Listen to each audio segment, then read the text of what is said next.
अस्सलाम वालेकुम नाज़रीन, हमारे सिरे आयो हथियार न्यूज़ मां आहियां मोहम्मद उमर शंबाणी। नाज़रीन, सखर मां के अहम ख़बर ॾींदा आहियूं त सखर जे तल के सालियापुर जे ॿाहिराड़ी वारे इलाइक़े ॻोठ चाकर खान शंबाणी में बासर वॾेरे जा कहरी कुलूर बासर वॾेरे पारां ईद जे ॾियारे बि जबर वहशत दहशत खे बरक़रार रखंदे शंबाणी बिरादरी जे घरनि ते हमिलो करे ॾिनो। वधीक ॾिसूं था आदम शंबाणी जे हिन रिपोर्ट में।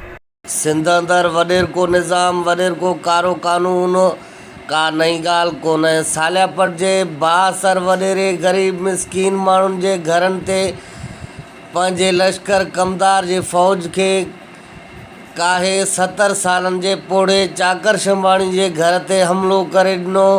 चाकर खान शंबाणी खे तशद्दुद तज़लील जो निशानो बणायो। 70 साल जे पोड़े बुज़ुर्ग पारां रोई करे ज़ालिम वॾेरे खे मिनतूं करण बावजूदि बासर वॾेरे खे काई रहम न आहे। चाकर खान चयो त कई थाना जेके सालियापुर कंधरा जनूजी रोड़ी सारे असांजे मथां हिकु न ॿियो असांजे हिकु न ॿियो एफ आर असां महिरबानी करे हुकूमत असांखे इहो जेको आहे आबादी बंदि कराए ज़मीन वठी ॾे। शंबाणी बिरादरी जे नौजवान जो चवणो हो त असां बरतानिया जे दौर 1930 ईस्वी जा रहवासी आहियूं। असांजे अबनि ॾाॾनि जूं ज़मीनूं आबाद आहिनि जिन ते पीपल्स पार्टी जे बासर वॾेरे अब्दुर्रहमान बंबरो कब्ज़ो करे छॾियो आहे।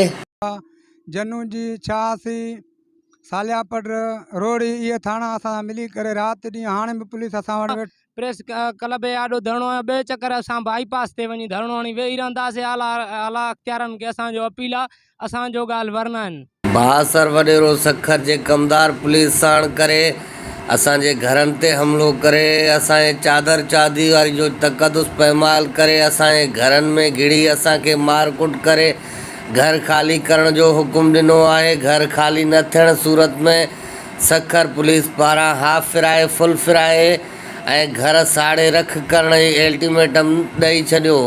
कैमरामैन इरफान बलोच सां गॾु आदम शंबाणी, हथियार न्यूज़, सखर।